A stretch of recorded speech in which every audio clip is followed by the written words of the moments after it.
ఈ దిన వాక్యము యోం దెబిరీం 9వ తారీఖు 9వ నెల 2025వ సంవత్సరం. మన దేవుడు ఇస్తున్న చక్కటి మాట సంఖ్యాకాండము 16వ అధ్యాయము 48వ వచనం.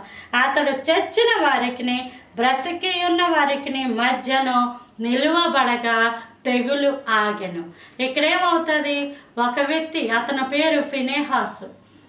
ఆ ఇశ్రాయేలు ప్రజలు యెహోవాకు విరోధముగా సణిగినప్పుడు ఆ తెగులు వారి జీవితంలోనికి వచ్చినప్పుడు ఈ ఫినెహాసు దేవుని మందిరంలో ఉన్న అగ్నితోటి దీపాన్ని వెలిగించి వెళ్ళి అటు చచ్చిన వాళ్ళు ఇటు బ్రతికిన వాళ్ళు, అంటే వీళ్ళకి ఇంకా తెగులు అంటలేదు, అటుపక్క ఉన్న వాళ్ళకి తెగులు అంటింది, వాళ్ళు చనిపోయారు, వీళ్ళు బ్రతికి ఉన్నారు.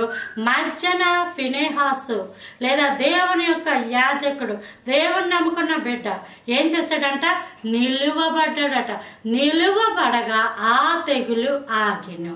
ఈరోజు వాక్య భాగం వింటున్న మీ జీవితాలలో మీకు ముందు తరాలన్నీ కూడా తెగులుతో ఉండుండొచ్చు, కానీ మీ తరంతో ఆ తెగులు ఆగును గాక.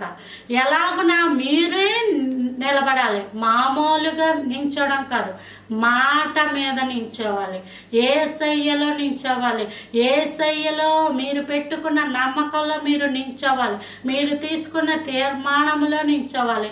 ప్రభువా నీవే నా దేవుడు అని నోటితో ఒప్పుకొని రక్షణ పొందుకున్నవే ఆ తీర్మానంలో నించోవాలి. మరణము వరకు నమ్మకముగా ఉండాలి. ఉన్నప్పుడు దేవుడు లేకపోతే ఈ శాపము దేవుడు ఆపేస్తాడు. నీవు నిలవబడిన యొక్క తీరును బట్టి ఆ శాపం ఆగిపోతుంది, ఆ శాపం ఆగిపోతుంది. ఒకవేళ నీ ఇంట్లో ఇబ్బందులు ఉంటుండొచ్చు, నీవు నిలబడు, దేవుని సన్నిధిలో నువ్వు నించో, నిరంతరము నిన్ను చూసే విధంగా నీ బ్రతుకును మార్చుకో, నీ జీవితాన్ని మార్చుకో. ప్రభువా నన్ను చూడు, నన్ను జ్ఞాపకం చేసుకొని గోజాడు కన్నీరుతోటి నువ్వు దేవుని పాదాల దగ్గర ఉన్నప్పుడు, దేవుడు నిన్ను చూచినప్పుడు ఆ తెగులు ఆగిపోద్ది, అవమానం ఆగిపోద్ది, ఆ చీకటి కార్యాలు ఆగిపోతాయి. అట్టి కృప దేవుడు అనుగ్రహించును కాక. Praise the Lord. ఆమేన్.